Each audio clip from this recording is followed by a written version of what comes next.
So at some point, although Carolyn, we can all applaud. But also her crew. She had 11 interns working with her this year. Michiko, Sue, Dan, Becca, Carla, Clarissa, and Brian, all from the Industrial Design Program here at Pratt. Marcel from the EMS program, Natalie from Interiors, and Katie from ComD. And it's nice to see sort of this range of interests from the different programs. So we really appreciate those students who have helped make this day possible, but also for their commitment and their interest in taking their talent out in the world and practicing using some of the values that we've been talking about today, critically important. So now on to our panel. We want to focus on the economics of sustainability, and I was really struck recently by the words of Naomi Klein, who's a journalist and author, and she said capitalism is at war with the earth. I'm really struck by that comment. And what she's talking about, she talked about three drivers. One, sort of this brand-driven hyper-consumerism that's a part of our economic system. Two, the corporate exploitation of poverty. When you think about companies going to the place where it just costs the least to make something, and regardless of the economic or the environmental cost or the ethical cost, it's this sort of drive to get the lowest price that I think is also driving this hyper-consumerism that I just mentioned. And then this fiction of perpetual growth, that the earth is actually going to be able to sustain this making for as long as we decide we want to make stuff. And so that's where I think Naomi is talking about this idea of capitalism at war with the earth. So, but it's a shift, it's a big shift to turn. And so often the business argument against sustainability is that it costs too much and it's not profitable. But I have a question for this group and for the audience, is that really true? And is it better, as Naomi talks about, that we need to reinvent our economic system in order to really balance essentially our livelihood with our resources and with what the earth needs? And so that's a bit of what we're going to talk about this afternoon. So today, our panelists will have a conversation that pulls back the curtain a bit on the economic realities of environmental and ethical business practices and explore strategies for making change. So today, we're going to ask the panel this question. And I'd like to welcome our panelists at this time. So we have Marie Driscoll from LIM College, Galvin Stevenson from Pratt, Mary Mcbride from Pratt also, and I'm going to read sort of one bio, ask a question, and then introduce you slowly to the panelists, and then we'll open up the conversation, just so we get a chance to know you a bit, and then we'll kind of move on to the conversation. So Marie, we're going to start with you, if that's all right? Sure. Excellent. So Marie Driscoll is a highly experienced equity analyst focusing on apparel brands, apparel retailers, and luxury goods. She's served in key analytical and business development roles in leading financial research firms, and her knowledge of global consumer markets is broad. She's been recognized 3 times in the Wall Street Journal's Best on the Street Analyst Survey, most recently in 2009, capturing the first place ranking for stock selection in the clothing and accessories industry. She's a columnist, thought leader, and an adjunct professor at LIM College, teaching luxury brand management in the fashion industry.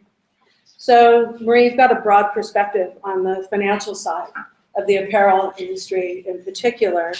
And I'd just like to start with a basic question, because I'm a designer. A lot of the people here are designers and don't really delve into the financial side of things as much as we might want to. But so what is an equity analyst, and how does it relate to apparel brands? Hi, everybody. I'm so glad to be here, and I'm glad you all could make it. An equity analyst is an industry analyst with the further permutation, the last piece being taking the value of, trying to apply a value to the company relative to its peers in the stock market and making a buy, sell, or hold opinion. So it starts, if I wasn't an equity analyst and I was just an industry analyst, I would look at the apparel industry within the framework of the economy, within the framework of a global economy, what's happening in the US, industry demand, drivers, what's happening with the consumer, who is,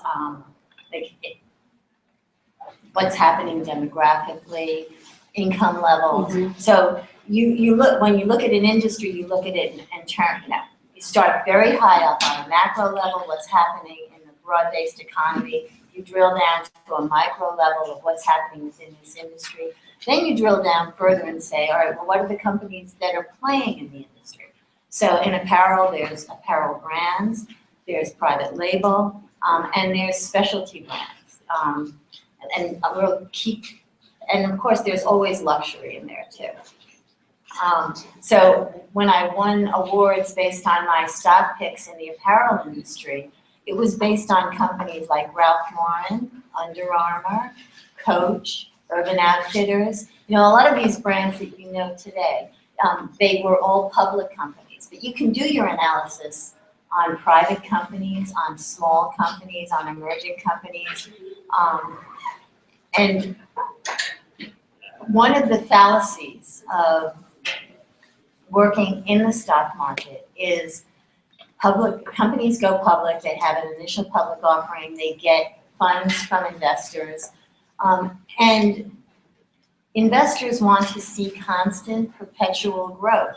And there's a law of large numbers. After you've grown 10% for 5 years, you've doubled your business. It's hard to grow another 10%. And so I really can appreciate your opening comments, because growth, the economy grows at like 2 to 4%. We've really not been growing very rapidly. And apparel, while we all think we need it, is a discretionary industry. It's a discretionary industry. So to constantly expect to grow faster than the economy means either you're going to create new needs or you're going to take market share from someone else. So it's which is the zero-sum game piece of it. So as an equity analyst, at the end of the day, I would look at the macro, the micro, the company's competitive positioning, and then look at where the stock's traded in the market. And based on that, say buy, sell, or hold the stock. Excellent, thank you for that. And it seems, just a follow-up question for me is, so where do you go to find this information? Are you, it seems as if you have many sources that you'd be looking at. I'm like a voracious reader, and some of my best, some of my best ideas, I come from reading the New Yorker or reading something that's off topic, because I think since I'm dealing with looking at consumer demand, and we are consumers, I want to see what we wear generally, what we like, what's driving our decisions. And you can get a certain amount of book learning. I'm good with numbers, but I wasn't always good with numbers. I majored in philosophy, and I didn't even do any numbers when I was in philosophy. But numbers can tell a story, and numbers can also, you can get comfort in numbers, but they do reflect reality. But I think it's really important that you go out and look at what's really happening. So one thing that I do all the time is I'm constantly shopping. I'm seeing what people are buying. And then since, if you're looking at teen retailers, you've got to talk to teens. You've got to see how teens are changing. So there's a lot of young people here today. I think before the economic crisis of 2008, you had teens buying denim. Denim was a big piece of their wardrobe. Now, not so much. Now teens are buying very fast fashion, Forever 21. So their demands have changed, and it's partly economic, and it's partly cultural. So I'm constantly looking everywhere. Excellent. Something that you said reminded me of something Kelvin and I were talking about earlier, about the need to solve real problems with businesses, to have a successful businesses. So I'd like to introduce Galvin Stevenson to the audience. Galvin is a PhD and he teaches environmental economics in Pratt's Sustainable Environmental Systems program. He's worked for New York City, New York State, and the federal government, guiding social responsible investing, and currently organizes a monthly event that showcases promising green tech companies. And he works with several of these companies closely. So Galvin, welcome. Happy to have you here. And again, in the same way we did with Marie, can you talk a little bit about what environmental economics means, just so we get a sense of your perspective? Sure.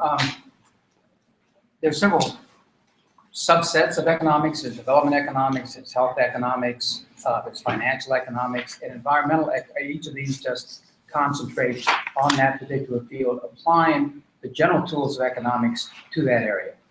So in environmental economics, we look at the places where markets fail. We usually accept that markets, under certain conditions, do their job well. You know, you can go in a lot of stores and get what you want. You can get any variety of yogurt you could possibly want, maybe too many varieties. That's part of this story. You know, in terms of consuming, consuming in a country like this, plenty of opportunities. So markets work in certain situations. And those situations are, Hannah, you ready for this? I'm going to call it now. I'm not going to she's in my class now. Right? There are no negative externalities. What does that mean? A negative externality, funny you should ask. A negative externality, for example, if I was smoking and blew my smoke either direction, I'd be creating negative externality for my neighbors, okay? Pollution is a negative externality. It's not completely taken up by that transaction between me and that cigarette, whoever I bought it from. I've never smoked, but that's an easy example.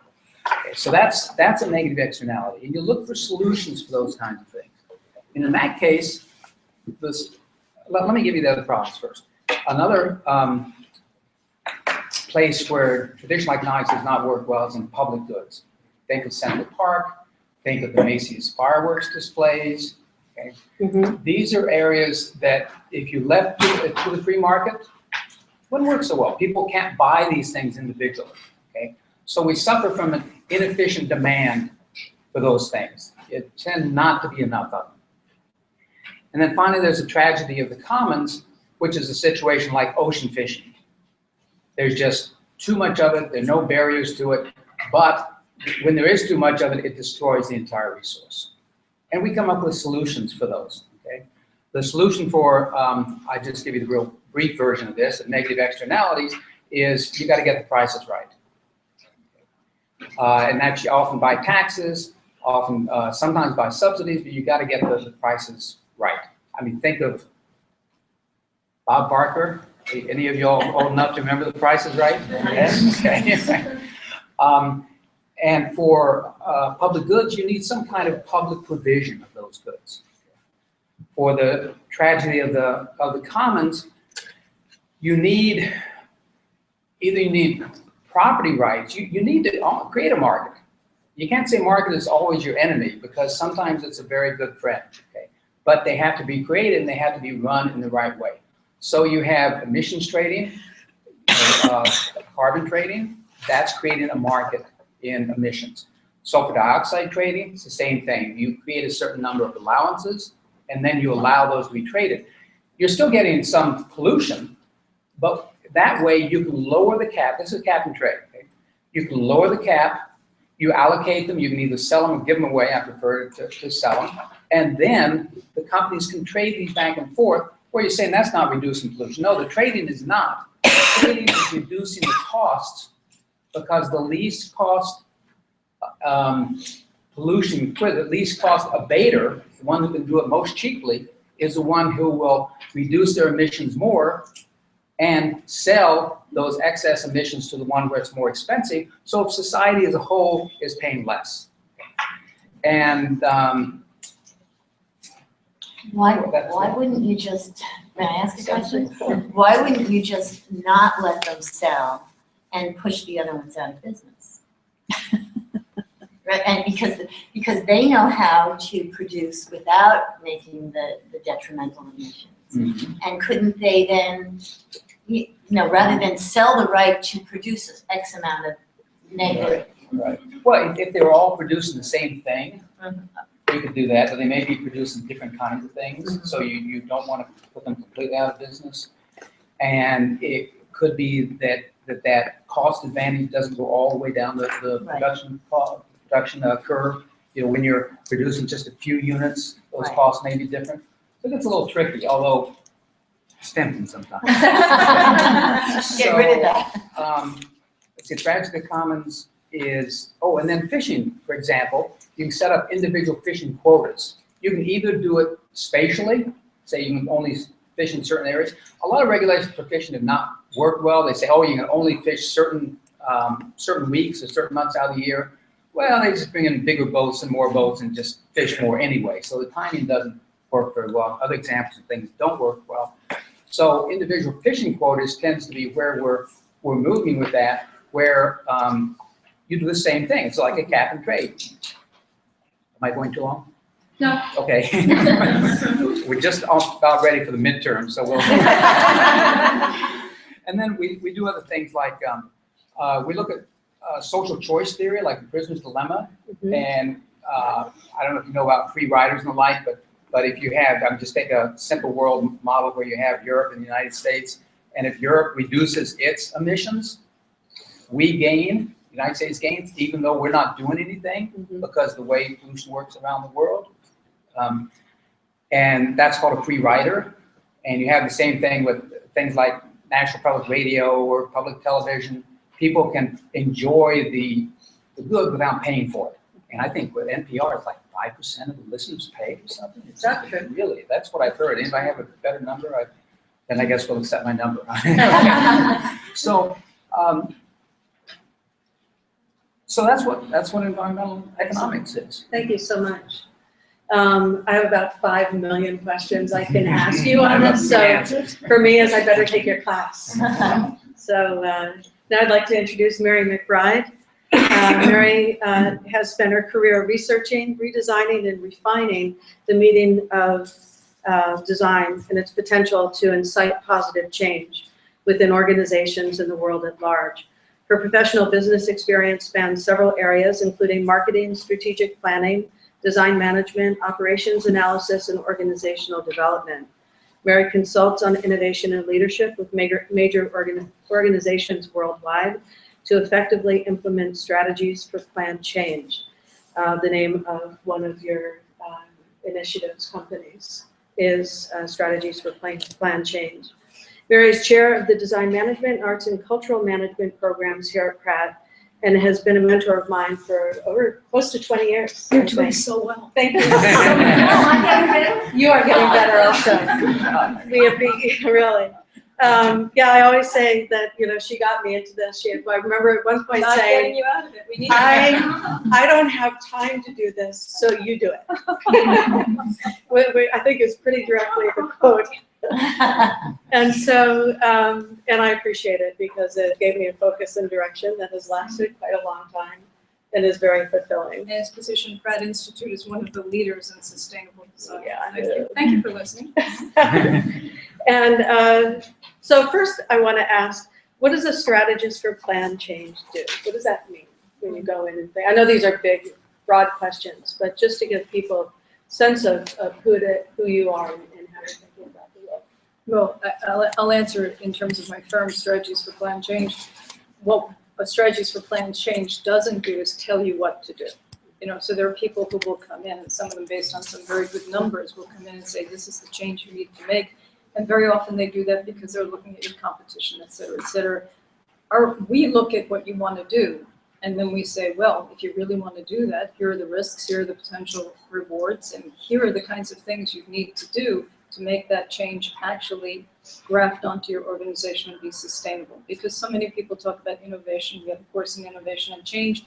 And typically when students come in, they're very disappointed in the course in innovation and change because everybody wants to figure out how to be the next Steve Jobs and turn the wheel a different way and blah, blah. And the course is pretty much, kind of people can do that.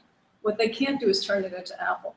What they can't do is turn it into a going concern that lasts more than 2 years, because ideas are one thing, and in this group, ideas are not the thing that you have to worry about having, but sustaining that idea and actually getting people engaged and participating in that idea, that's the real challenge for the viability of the firm. So that's what we teach and that's what we do. Great. And who are some of the people that you've worked with, just in terms of these kinds of strategies? We've worked with most of the major firms. I also do executive coaching, so I'm not going to name the names of my clients, but some of them you would know because their names would be on the door. But we've worked with Apple. We did work with Coldwell Banker, Citibank, Chase, Donna Karan, Ralph Lauren, those kinds of companies. So but you know, that's easy to say. You can get on a website and you see all the things that people have worked with at what point in their history. But I think that's less interesting than what kinds of things we've worked on. And it's the same thing all the time. I've got an idea. I don't seem to be able to make it happen. That's pretty much what we work on all the time. And why can't we make it happen? To some degree, it's because we need to be better communicators, better leaders, etc. To some degree, we need more money. But very often, the idea that you have is in what I call the frameworks of the 50s. In the 1950s in the world, a lot of things changed. It was that post-war period.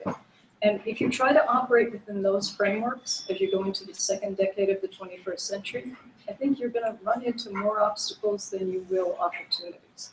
And yet, when we go to the equity analysts or anything else, you know, you're kind of boxed into those frameworks. So you have to work within what's real and now. And what's real and now is often what was developed yesterday. Okay? And you have to also then figure out how to stage the future. So it's that creative tension of I've only got so many dollars to buy materials, but I have this great big vision. How do I make that vision happen, and who's going to believe in my vision? So step number one, you need to believe in your vision. In the programs that I lead at Pratt, we believe in a vision that you can actually design a world that works in an economically profitable way, in a way that increases equity, and also assures the viability of the biosphere on which we all depend, and pays attention to the culture as an asset instead of trying to make everything Disneyland. We like Disneyland. We just don't want everything to be Disneyland. Because you brought up other types of assessment beyond economic, can you talk a little bit about sort of that triple bottom line by design? Except I think I just stole my own thunder, because that's what triple bottom line by design is, and Galvin and Marie did weigh in here nicely.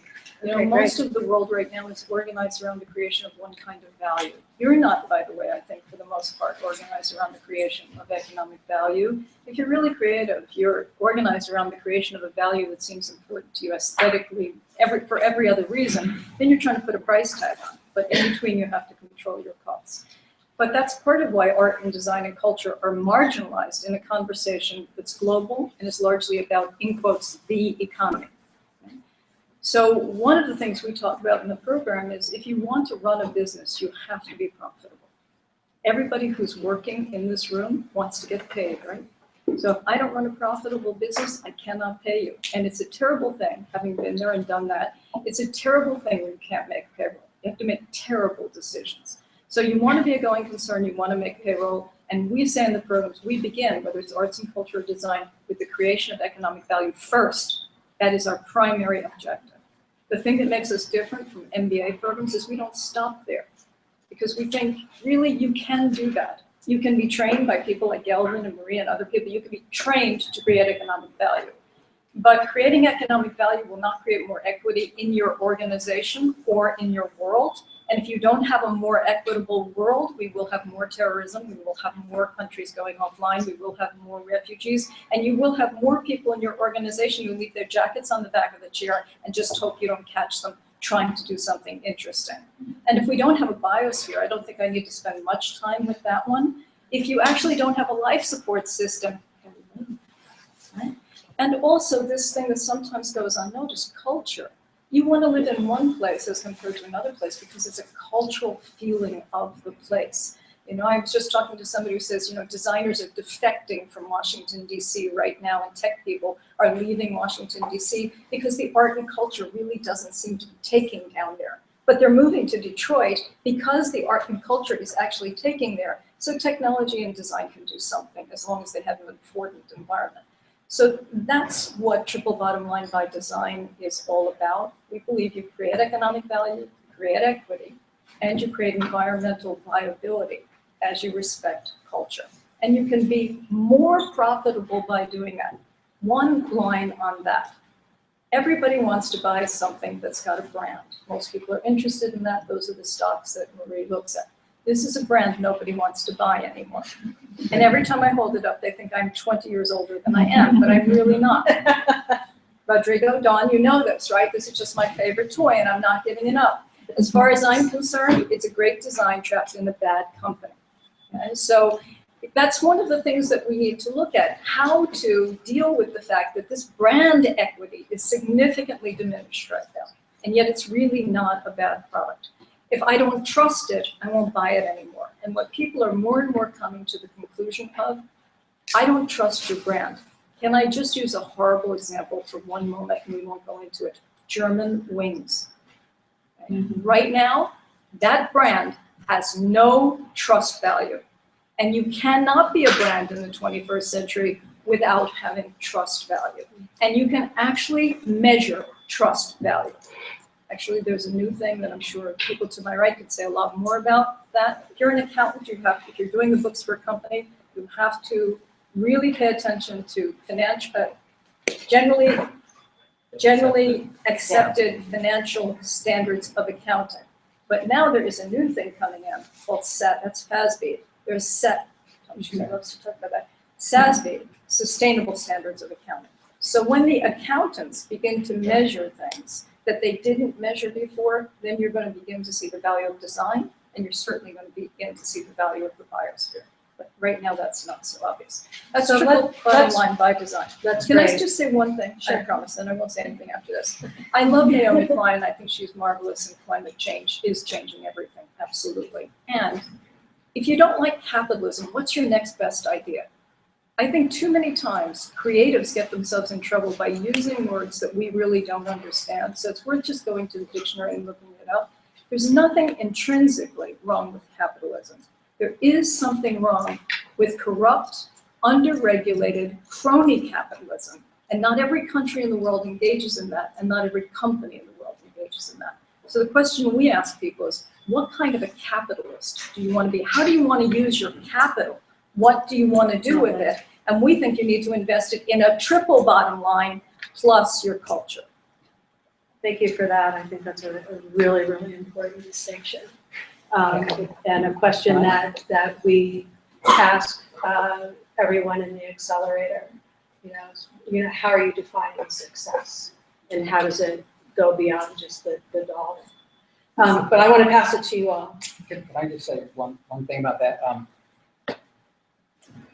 Capitalism can work very well, but it really gets strained when you have the rules in which capitalism operates set by for example, Congress, where money has so much influence and all that. So then you have, your whole, your inheritance, your dynasty created, people, using money to get laws passed or certain, all that kind of stuff. So that's true, but you've got to wring the money out of that political system. So it's like the best system in amongst a lot of bad systems. But that said, if you want, rather than you can change it from within. We have a country where you can elect your officials, you can become an official, you can make a difference, and it doesn't have to. Washington does not have to be run by lobbyists. That was one. It is, and it does seem to be impossible to get around. But you mentioned something, Mary, about you have to make money. And one thing that's very interesting that I observe, so your average apparel company may have a net margin, which is after taxes, ranging from 7 to 15%. An accessories company, it could go up to 20 to 25%. Your real luxury brands can go up to 30, and this is after they pay taxes and they pay themselves very well. Tech companies, like most apparel brands look enviously at the market multiples of your Facebooks and your Amazons, where there is not necessarily a profit. And so when people assess the market, if you're looking at your business, the expectation is not that you're going to make money this year. The expectation is that you must make money at some time in the future. But that, when you sit down and you do your business plan, it's very arbitrary. Looking beyond years 1 and 2, it's really,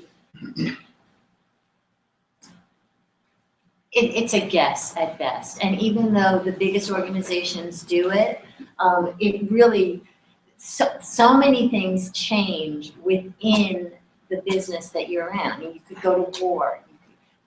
Like just look at what's happened with the price of oil. A year ago, it was at $120, and now it's at 45 to 50. That's like incredible and how that can change the business that you're in. And the value of a brand in a gap environment is when a company is bought and sold, bought outright from a big group of investors, not me buying 100 shares, but somebody saying, I want to buy Gap. And if somebody says they want to buy Gap and take over ownership of Gap, what they pay over book value becomes equity. It's brand equity, and it's on your balance sheet. And there's a whole lot of different ways to value brands, and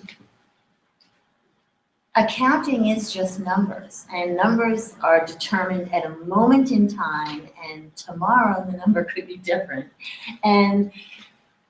But the numbers, in the world of economics, where the price is where supply and demand hit, that's where equilibrium matches.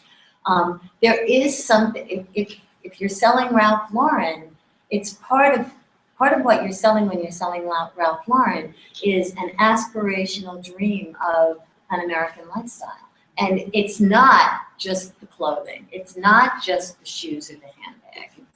And that's captured in brand equity. Yes. Well, a quick thing, we're talking about capitalism a minute ago. I tend not to let my students use the word capitalism, socialism, et cetera, in classes. I say, listen, talk to me about incentive structures, talk to me about inheritance laws, talk to me about the structure of your income tax, talk to me about the quality of education, talk to me about the unemployment in your economy, talk to me about these things, because it's sometimes, people mean different things by capitalism. So break it down exactly to actionable, or at least, simple, small concepts so we know exactly what we're talking about, because we could be talking about two completely different systems. Probably not, but we might. And then I want to ask some about fashion. I grew up, I was 20 years old before I had my first sports jacket that had not been worn previously by either one of my brothers or cousins. Okay? They went from sock to Bill to John to George to Flip to me. And now I get hand-me-downs from my son-in-law. I even had hand-me-downs to my daughter for a while when she was in high school and wearing her jackets that she was ready to get rid of. Do you think, why this constant change in fashion? And is it a good thing or is it wasteful? And I mean, I said before, but I don't think, I have this thing about fashion, it drives my wife crazy, but I don't think humans will ever be liberated until men stop wearing ties and women stop wearing high heels. But that's not, I don't have much sway in that, and clearly I'm not in the majority on this, and I don't think I ever will be. But all this constant change seems to be very wasteful. Now, I'm probably the only one in this room who would say that, but that's my honest feeling about this stuff. So remember that movie, The Devil Wears Prada? Sure. And what a hard time the character Anna Wintour gave the young woman who really did not think very much of fashion. She was, I mean, it does employ millions and millions of people. It, you know, earlier you talked about how, you know, we take advantage of disadvantaged nations, of people that don't have, and we go there and we source goods. But when we do that, on some level, we're raising the economic environment of those countries. You know, there's so many values here, and one thing that's nice about economics, in a pure understanding of economics, is you don't really bring your values to the table. And so it makes it easier. I majored in philosophy, ethics is what I loved, but we may not agree, and yet we can agree on a price. And you know, the market equalizes things where, and you don't have to buy something. You can opt out of buying things. But in a global environment, Western society, typified by America, has gone to other nations to find the least cost of goods.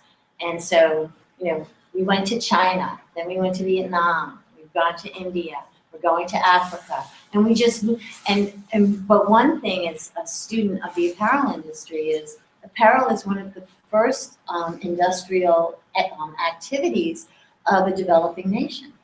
You know, there's farming, and then the first technology, and it's not so highly technical, is sewing and making clothes. And it's not a very, it's very labor intensive, and it's not a very profitable business, but it does give people work, and then they can rise up an economic ladder, which is Western by our definition. It's not necessarily their intrinsic. So we go in and we disrupt the lifestyle and the culture that they have, and that is one of the reasons why, you know, there's so much anti-Western culture in the world.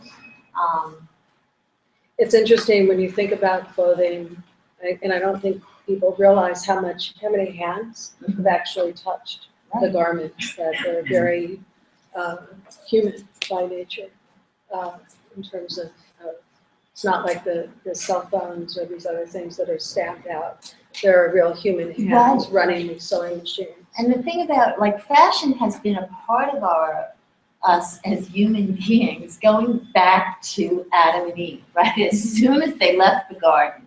And, you know, when you study luxury, you see that in the Egyptian societies, in the Greek societies, you know, pre-Christ societies, people use their clothing to display their wealth and to differentiate themselves from different people. So that, you know, like, there's always a question, there's always a value question, an ethical value about what is luxury, what, you know, how good is this?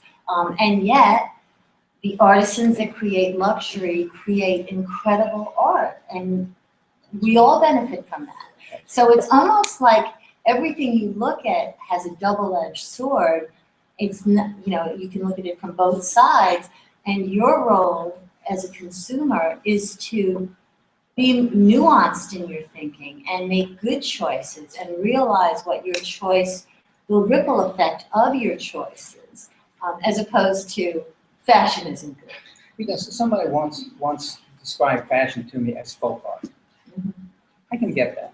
Mm-hmm. But it seems to go so fast that it creates a huge amount of waste. Right.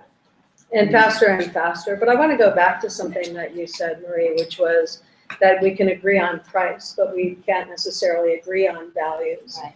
And kind of ask, you know, the other panelists whether or not they agree with that, and how do you start measuring value on a bottom line? What are the metrics in place in order to do that? Because I think we have to agree on values somewhere in this world. You know, values around working conditions or, you know, whatever. But Mary or Gavin? I was trying so hard to be polite. Yeah. No, I think that what Marie said is factually true. And especially, I wanted to be a financial analyst when I left the school. I thought, that's what I want to do. And I love that world, and you're absolutely right, it makes it so easier to make decisions if you leave the values out. I mean, just think of how many different values there might be just in the first row of this room. What happens when you do that, though, is you have an implicit value, that leaving values out is a good thing, and that the so-called market will decide, and that we can do things as if human beings actually didn't have values. And part of the controversy you see in the world today is people are debating their values with bullets. So I think an economic world is a beautiful world in some ways. It's just not a world that has much resonance with the way that we as human beings live. So we trouble a bit over these questions, like, I want to make payroll, and I really want to create a beautiful garment, and I would really like to do that as cost effectively as possible. I don't want to do that as cost effectively as possible, ruin my brand mark because there's a factory fire in Bangladesh, et cetera, et cetera, et cetera. And oh, by the way, if I put toxins in it, then you may as well be creating a gas chamber in your closet. So, and people are smart now. So one of the ways I would say about the values, sort of dodge the question, is we need to get rid of this word consumer. And this is one thing that Naomi Klein and others really have right. The more you and I go around using the word consumer, number one, the more we're antique objects. Because that word has been around since the 1950s, and it really should not have made it into the 21st century. Start thinking of what it replaced. At a minimum, customer, citizen, person, activist. Refuse to be defined by your patterns of consumption. And those patterns of consumption will shift because you will actively be a citizen, or you will actively be a writer, or you will actively search out the right thing. But if you think of yourself as a consumer, you need to go to the any dictionary in English. What does consumption mean? Tuberculosis. And to consume means to lay waste to, as in the fire consumed the forest. Apologies, Dawn and Rodrigo, I know you've heard me say that for 2 years. But this idea of consumption was a noble idea at the time. But you really need to watch Century of the Self. Just get on YouTube, look at Century of the Self. This is must homework. Century of the Self, and see where the idea of consumption came from. We do not need to consume. We do need to create beautiful objects. We do need to appreciate ourselves wearing them and exchanging them. We do need to do a lot of things, but we don't need to do mindless destruction. And that is what consumption has become. And to Marie's point, when the economy is growing by 2 or 3%, and your company is expected to grow by 30%, dream on, little dreamer. I'd like to actually open it up to the audience a little bit because I feel questions out there. Go ahead. Well, first of all, I loved your presentations. Thank you all. I have a couple comments and then I have a question. First of all, I used to teach costume history, and one of the interesting things about fashion is that it very accurately reflects the culture. And I think if you want to talk about fast change, that's precisely what we're seeing. The other, and this is particularly to Mary, I've thought for a long time that we have been taught learned helplessness about so many things. And in terms of this specifically, my question is, I'm involved in a project now that relates to fossil fuels, and it's going to have a big legal component. And the basic issue with that component is redefining the meaning of public good, specifically in terms of eminent domain, and the movement amongst the fossil fuel corporations basically to take eminent domain over the entire earth. And so my question is, where do you see the legal system intervening in these systems? I have a recommendation for you, a book by Michael Diamond called If You Can Keep It. It might be If You Can Hold It. I forget the exact phrasing. You're going to have to search for it a little bit. It might be out of print. But he's a lawyer who asked the same question he actually found in the Constitution of the United States. I think it was in the Bill of Rights. This idea about that would give you a legal way into your question. Oh, I have some legal ways in, but I want to hear your ideas. In short, after the American Revolution, the Americans we're not concerned anymore with the British returning. Although there was a moment when they did that shortly thereafter. But we weren't concerned about the British coming back. We were concerned about the farmers that we couldn't pay who had gone to war to establish a nation. In short, we were afraid of domestic tyranny and domestic terrorism. So we passed laws that would get in the way of domestic terrorism. And his idea is that if somebody's trying to take your water or your land or your child's health away, then they are a domestic terrorist, and you have a legal Oh, redress. wonderful point. Thank you. Sorry, I got a little strident. That was perfect. It was perfect. Questions out there? Yes. Excuse me. My name is Harvey Russick. I own a company called The Green Shows. I formerly owned a retail store called Unique Clothing Warehouse, and my brother was Canal Jean Company. So we've been in alternative fashion lifestyle since the late 60s.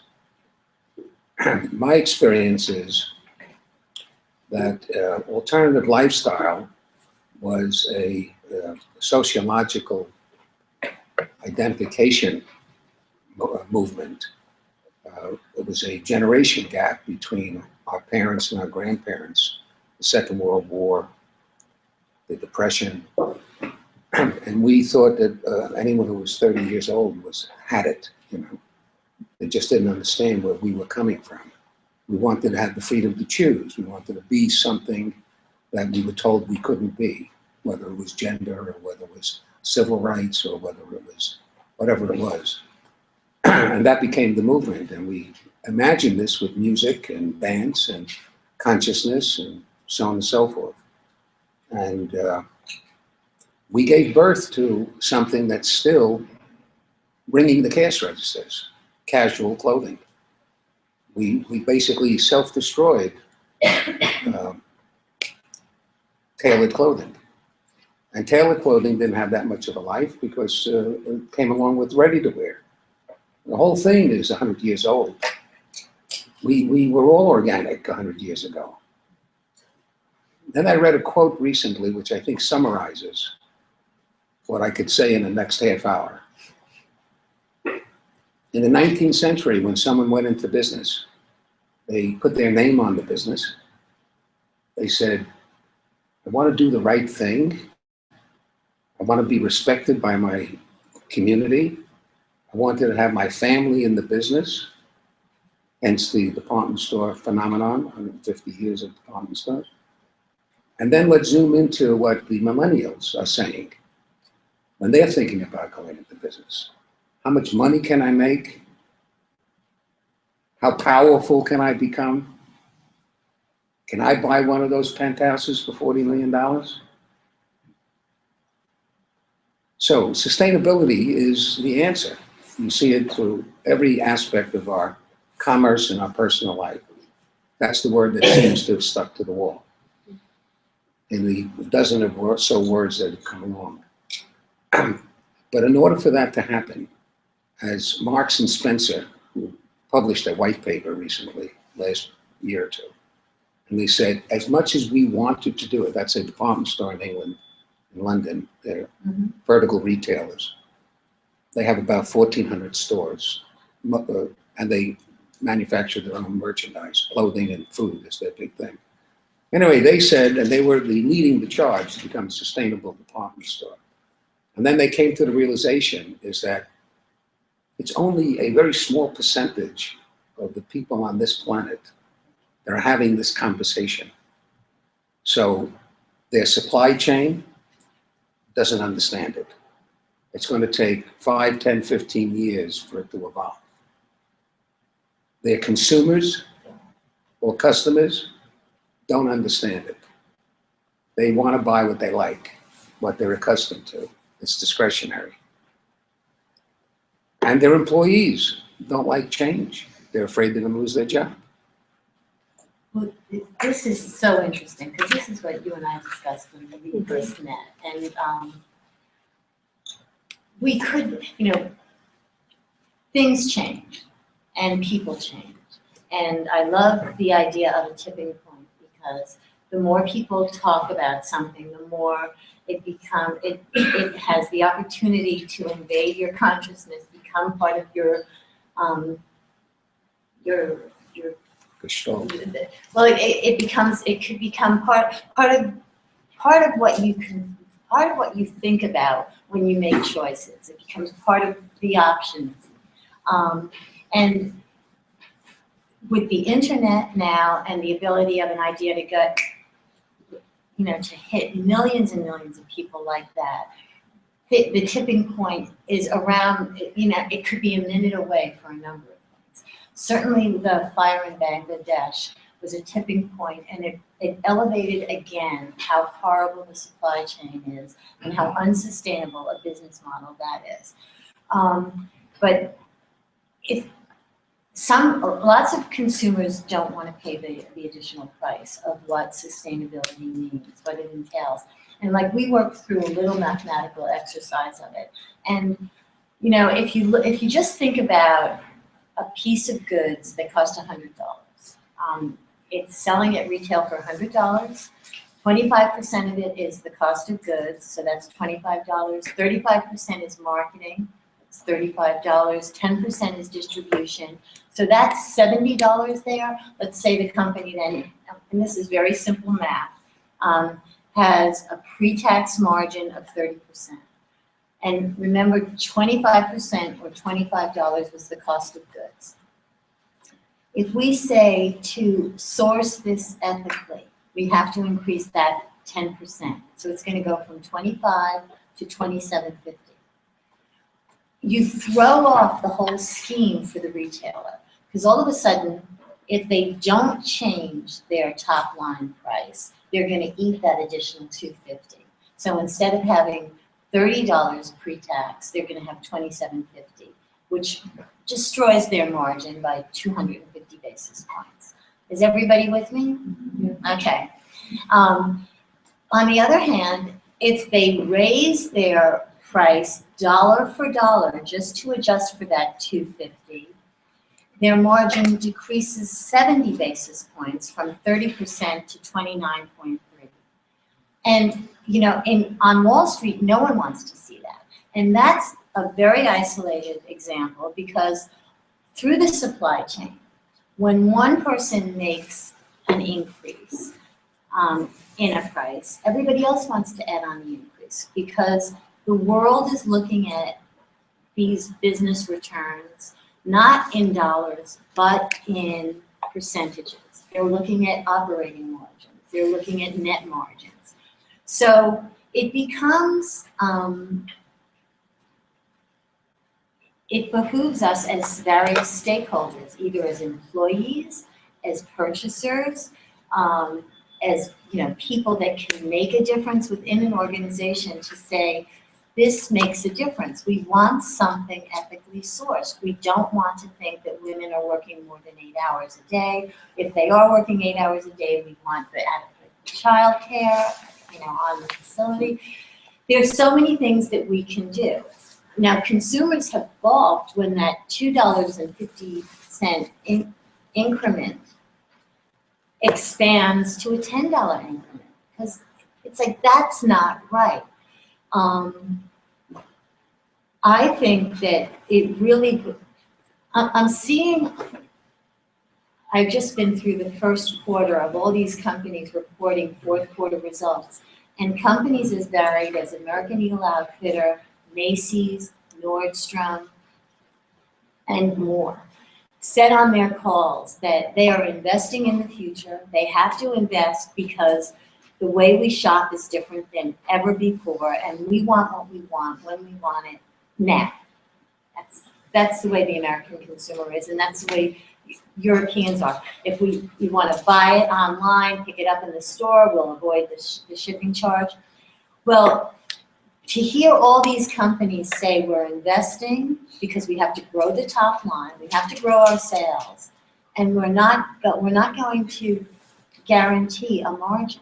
They're not looking to expand margins. They're actually guiding to the investment community to lower margins, because the investments cost money, and they won't be able to grow if they don't invest.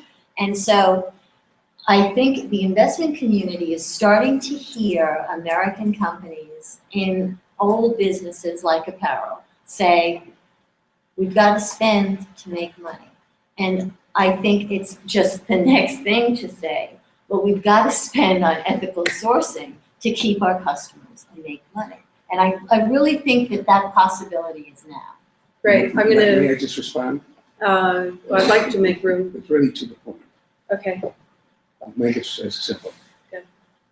Because they must expand, and every shopping mall is looking like the last shopping mall. It's all becoming a monotone. The whole sense of discretionary and having style and having fashion is going out the door. The only way that this is going to convert into a sustainable marketplace, look at the electronics. People don't squawk about overpaying for electronics. So we use it as an excuse. It's propaganda that, oh, it's expensive, I don't want to buy sustainable. But I'll spend $500 more for this phone than the other phone. The only way it's going to happen, unfortunately, in my experience and my vision, is by a bubble. And the next generation is going to say, I just don't want to buy that anymore. I think you're from the last generation. I wish you luck with all your billions of dollars, but it's not for me. that's interesting because we have a lot of that generation here in the audience. I want to applaud them. Although you've on some level said that they're going to go out there and start businesses and that they're interested in a $40 billion apartment. No. But it's fine. No, that's what not to do. I agree. We have to get back to slow fashion, Mhm. slow way of life. Right.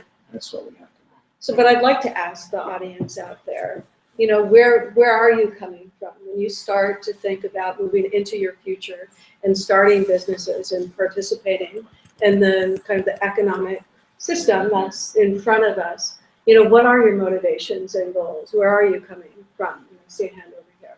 I think you are overlooking the fact that sustainable fashion is very expensive. And most people in this room probably shop thrift. And that's one way for us to say that, you know, they're trying to create a sustainable environment. But every time a company prints on their label that this is ethical in any shape or form, the price of the item is like what it should be. And the reason fast fashion exists and always has been and probably will for a little longer is because, you know, their margins are so huge that everything's a lot cheaper to make. No one's taking ethical manufacturing or sourcing seriously enough to make it explode into an actual industry where we can walk into the stores and buy a shirt for $20 that's ethical. It's just not there. And I try shopping ethical, but you walk into Williamsburg stores or Dumbo stores and they're just outrageously expensive. And you think, you know, our purchasing price and our purchasing power as millennials, what is it today? We don't really make that much money. And we are forecasted to make less money than you guys are, the generation older than us. So how do we kind of upkeep this dream that's a burden on our shoulders because we have to clean up the mess that was made before us when it's not really like a seriously taken question because shareholders, that's not in their interest. You know, they've been in the game long enough. They know who makes money by disrupting developing countries and their ways, coming in, you know, putting these huge machines in, polluting environment, and then selling it to consumers that can't really afford anything outside of that. You know, we can really go down the sinkhole if we stay with fashion, because fashion is not forward, it's backward, to your point. But if you look at architecture, industrial design, all the other design disciplines have fallen into line with this. I mean, even ExxonMobil is lip syncing that we have to save the planet. So the future has arrived at every single one of the design disciplines except what is called fashion, but arguably isn't fashion. I mean, to your point, a lot of businesses are small and mid-sized businesses, but they can't be the fashion because they're in Williamsburg where the rents just keep going up, et cetera, et cetera. So until they become the brand names, they're not fashion. But the brand names are hardly fashion, having worked with them, and if you've worked with them, hardly fashion in many ways. But fashion is the most backward, sorry, because I know you're working on this issue, is the most backward of the design disciplines. I can remember Francis Batanti, who's in the tech world and doing a lot of kind of mesh printing on 3D printers, fashion related. saying, you know, Deb, when you go into the schools, the fashion schools, it's as if they're being taught to be blacksmiths. It's so outdated what's going on there. And that is what really created interest for me, is how do you push and redefine this industry? And Teal, I don't know if you have a comment to the students' comment there at all. Just here. I do actually.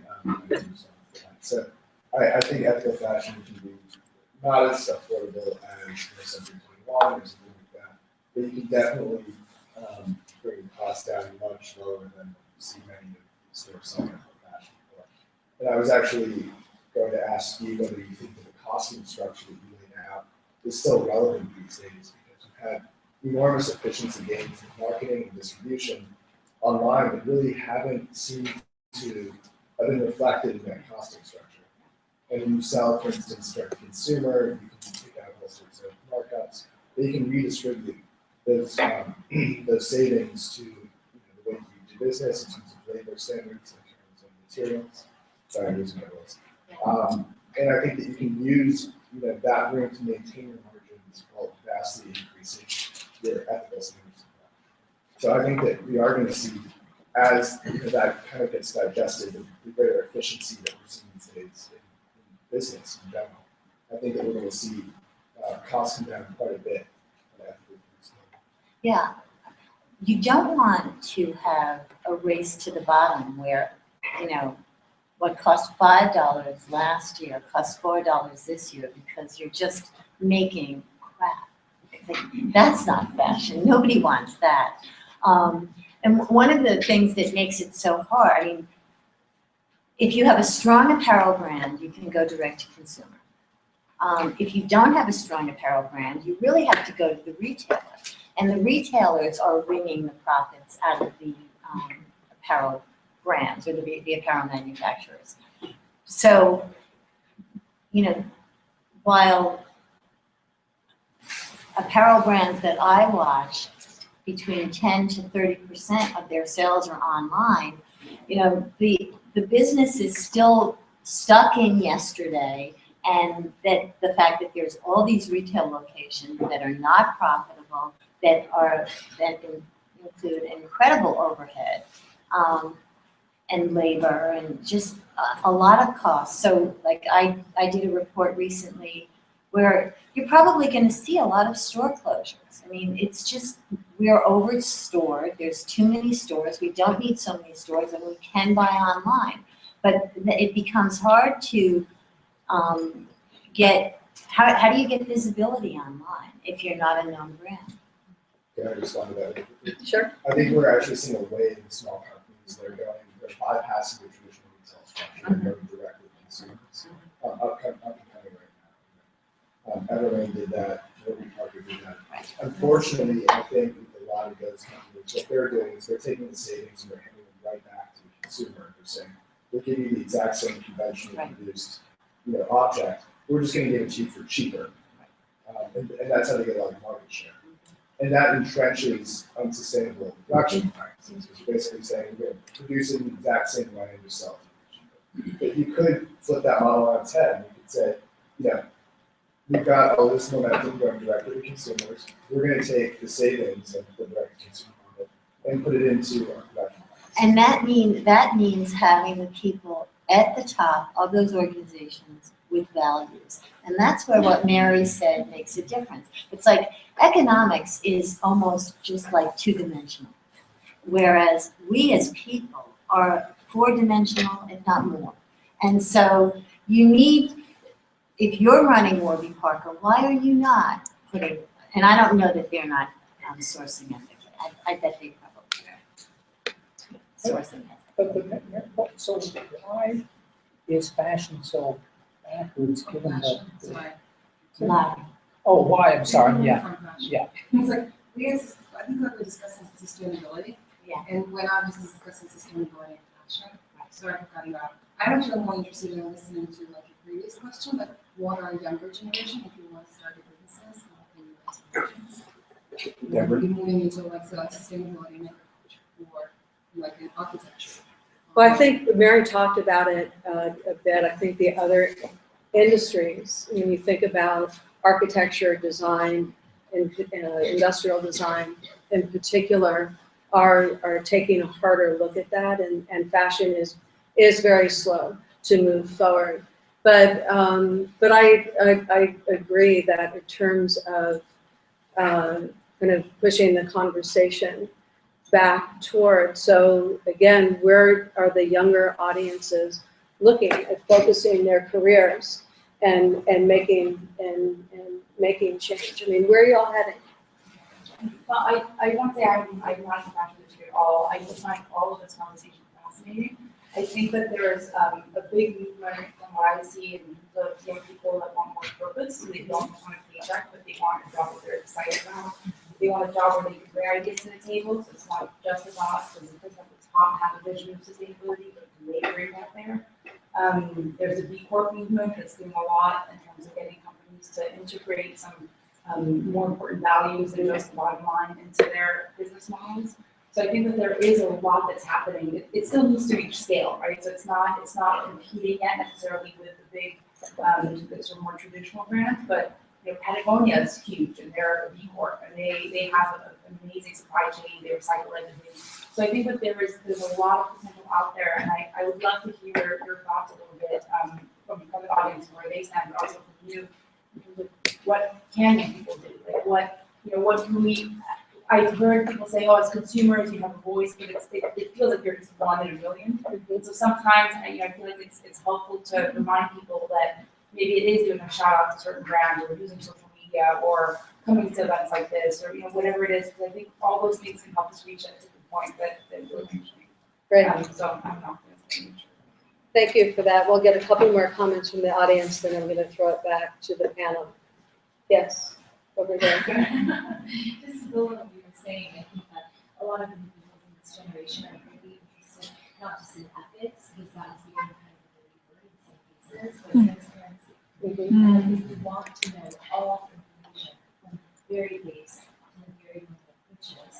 And so I'm curious, when you were speaking about other industries that have started to do hard work at this, and I'm curious what their strategies have been to get buy-in from the top, because I think that creates change. We're just taking comments, and then we're going to let them. That's on that. I'm curious. I think I agree with what everyone said about what younger people today are wanting. I'm also curious to hear more. Going back to incentive structures or environmental or governmental regulations that can promote those values in a way that can also be harmonious with creating economic value. Because I think it can be hard for the person at the top to be the first one to sacrifice their margin and not let this go on the street or I think that's great, and something that Teal started to bring up is there a possibility to move away from the need for sort of the big brands, be it Apple or Ralph Lauren or whatever, for more highly distributed model of providing product to companies. And what's in the way, if you can localize it in some way and create sort of that long tail of supply. Is there a possibility to go that direction? It's like it's your psychology. It's like, why do you have the BlackBerry, but I bet most people either have an Apple and Samsung, right? And what is it that resonates in that brand that that drives that choice? And that's where we have to be more nuanced and change. I mean, I think it's great to, I don't really love Starbucks, but I know that when I'm traveling, I can get a double macchiato, and I know what it's going to taste like. And that's why, brands came about, because we know what we're getting when we get it, right? It's like, what the value offering is. But for us, and with apparel and with accessories, we use them to say who we are. And Apple is as much a fashion brand as it is anything else, sure, because it says, I'm hip, I'm cool, I'm not your typical PC user, all that. But so to make room for bespoke products, artisan products, new brands. You have to be a more independent thinker. You're not just following the trend. Kevin? I think fashion I work mostly with clean tech companies, okay? Fashion is, well, you all know this. Fashion is in every one of those. I don't care if you're designing your consumer interface, your marketing materials, how your biomass combustion unit is going to be controlled, what that screen looks like, what it's going to look like. I mean, it's every place, and there is such a cauldron of innovation especially in clean tech and green tech and energy and waste and all that stuff. It's an incredibly exciting time. So I don't know, they're really very little holding it back. So I'd like to see more of a coming together of what I consider design people here and the three design professions that you mentioned, and everything else that's going on. Because there is a need for what you all do every place. And the barriers to make those connections are so low at this point, to not take advantage of our ability to communicate with each other and find and create solutions together collaboratively would be a real failure of I think, Put your incubators our time. together. Yes, well, we're very focused on bringing a community of people together to share resources. Teal is a part of that. And we had a meeting the other day where we asked everybody to bring three things their company needed. And the group solved 95% of the issues right then and there. It was sort of miraculous to see happen. And whether it was learning QuickBooks or an organic rubber source, and so it's amazing how much knowledge is there within even small groups of people.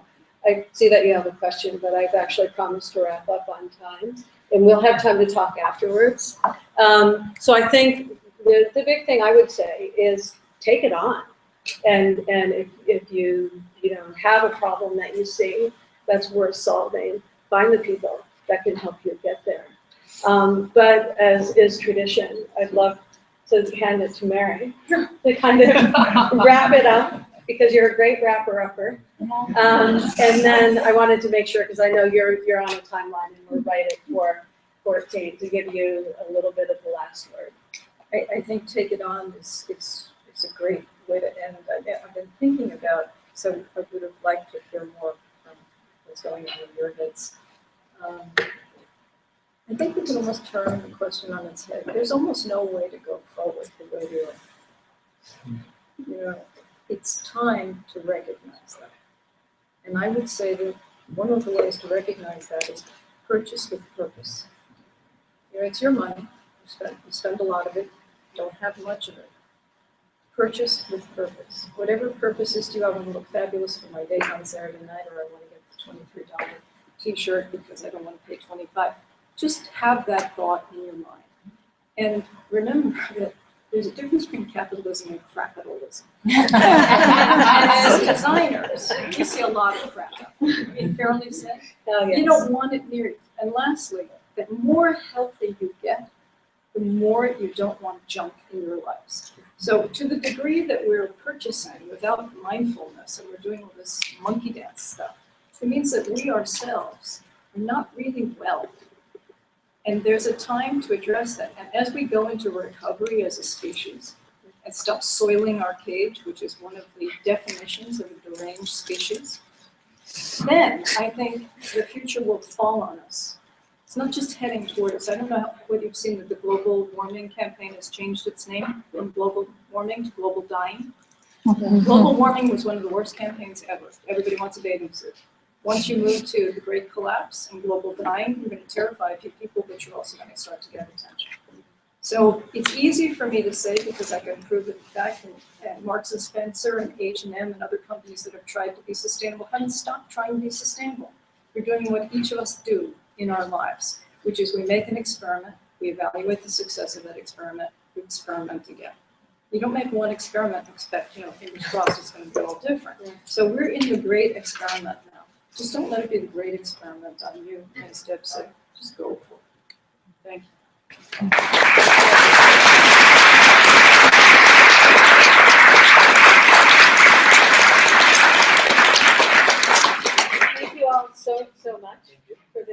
conversation. I feel like we could have actually gone for about 3 hours on this one. And I